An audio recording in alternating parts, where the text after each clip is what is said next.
قل للمؤمنين يغضوا من أبصارهم ويحفظوا فروجهم ذلك أزكى لهم إن الله خبير بما يصنعون وقل للمؤمنات يغضضن من أبصارهن ويحفظن فروجهن ولا يبدين زينتهن إلا ما ظهر منها وليضربن بخمرهن على جيوبهن ولا يبدين زينتهن إلا لبعولتهن.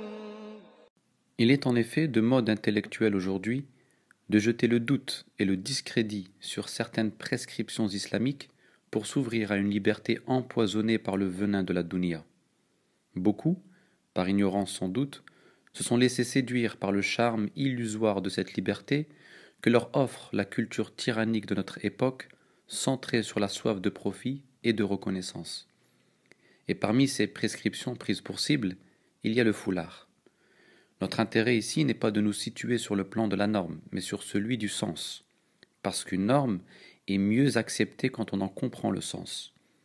Le foulard, bien plus qu'un simple bout de tissu, contient un sens symbolique très fort à notre sens.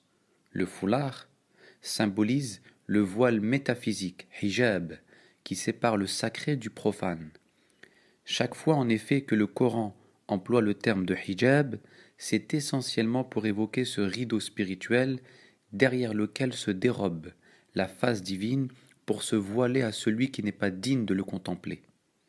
Le voile sépare la vérité de l'illusion. Dieu ne se dévoile qu'à celui qui n'est pas étranger à la vérité, celui qui a reconnu le pacte primordial de la foi, qui a célébré son union avec le Créateur. Autrement dit, celui qui est devenu le mahram du divin. Mahram vient du mot haram qui signifie sacré. Quand Dieu lève le voile, c'est pour permettre une relation sacrée, pour sacraliser le lien entre le dévot et le divin. C'est, plus clairement, pour entrer en intimité avec le croyant qui aspire à devenir son proche. Et pour saisir cette subtilité métaphysique, Dieu nous en a donné un reflet matériel dans le rapport qui lie l'homme à la femme. Le foulard féminin symbolise le voile divin derrière lequel la femme, à l'image de Dieu, se dérobe au regard profane et grossier de l'humain. Elle ne se révèle et ne se dévoile qu'à celui qui a cessé de lui être étranger, notamment par le pacte du mariage, qui symbolise le pacte de la foi avec Dieu, à celui qui est devenu son mahram, qui est parvenu à entrer dans son univers sacré. Le port du foulard permet de délimiter et de protéger le champ sacré de la femme auquel n'ont accès que ses intimes. En le portant, elle crée un environnement physique orienté vers la transcendance, un territoire sacré à l'intérieur duquel on ne peut pénétrer symboliquement qu'en état d'ihram, c'est-à-dire en devenant son mahram.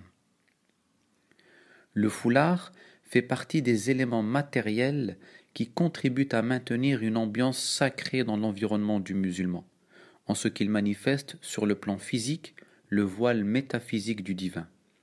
Et Dieu a honoré la femme en faisant d'elle le symbole puissant de la manière dont il se révèle aux créatures. Il se voile à la conscience profane, incapable de dépasser la frontière des apparences, et se révèle à ses intimes, ceux qui cessent d'être étrangers à la vérité, selon leur degré de proximité spirituelle. De la même façon, la femme se voile pour échapper au regard étroit des hommes incapables de voir au-delà des formes, et ne se dévoile que devant ses proches selon leur degré de proximité familiale. Plus clairement, en portant le foulard, la femme se calque à l'acte divin dans son jeu de voilement et de dévoilement. Par un lien de correspondance, la pudeur de la femme manifeste sur le plan de l'existence humaine l'art du rayonnement de Dieu. Wallahu a'lam.